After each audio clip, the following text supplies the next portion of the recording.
Sa araw pong ito, tayo po ay nagdiriwang ng paggunita sa alaala ni San Ignacio de Loyola, isang pari ng ating simbahan. Sino nga ba si San Ignacio de Loyola?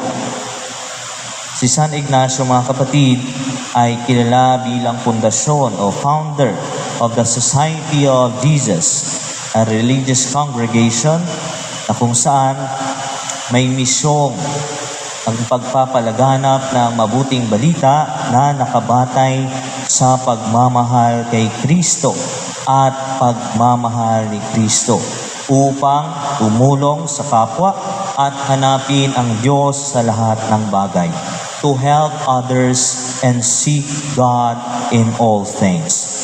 At napakahalagang bagay, mga kapatid, na maaalala natin kay San Ignacio de Loyola ay yung kanyang kasabihan o motto na kung saan hindi naman talaga siya nagsabi kundi ito'y batay sa Biblia na narinig natin sa ating unang pagbasa, Ad Maiorem Dei Gloria, for the greater glory of God, para sa ikaluluwalhati ng Diyos. At yan po yung ating narinig sa ating unang pagbasa. Sinabi, whether you eat or drink or whatever you do, do everything for the glory of God. Kaya naman, mga kapatid, sa araw na ito, pinaalalahanan tayo ni San Ignacio de Loyola ng pangunahing layunin natin bilang mga tagasunod at lingkod ni Kristo, ang mamuhay palagi para sa kanyang ikaluluwalhati, to live our lives for the greater glory of God. At papaano po tayo mamumuhay upang luwalhatiin palagi ang Diyos sa ating buhay? Dalawang bagay po, mga kapatid. Ad Maiorem Dei Gloriam, first, for the greater glory of God, we must be humble. Para sa kaluwalhatian ng Diyos, magpakumbaba tayo palagi sa harapan ng Diyos. At para kay San Ignacio, mga kapatid, mayroon pong tatlong klase ng pagpapakumbaba. 3 kinds of humility. First, to humble myself to total obedience to God. Magpakumbaba upang sundin ng lubos ang kalooban ng Diyos. That's the first kind or the first stage of humility according to Saint Ignatius of Loyola. And second kind of humility, to be ready for honor or dishonor, to be ready for poverty or wealth or anything else for God. Maging handa, mayroong kahandaan palagi para galangin o hindi galangin. May kahandaan palagi sa kayamanan at sa kahirapan o kung ano paman para sa Diyos, para sa ikaluluwalhati ng Diyos. And third kind of humility, this is a little bit extreme kind of humility.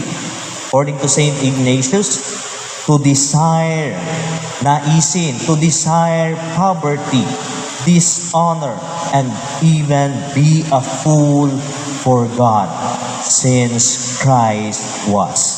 Naisin daw po natin ang kahirapan, naisin ang kahihiyan para sa Diyos, para sa ikaluluwalhati ng Diyos. And second point, my dear brothers and sisters, Ad Maiorem Dei Gloriam, for the greater glory of God, we must obey. Para sa kaluwalhatian ng Diyos, susunod tayo palagi sa Diyos.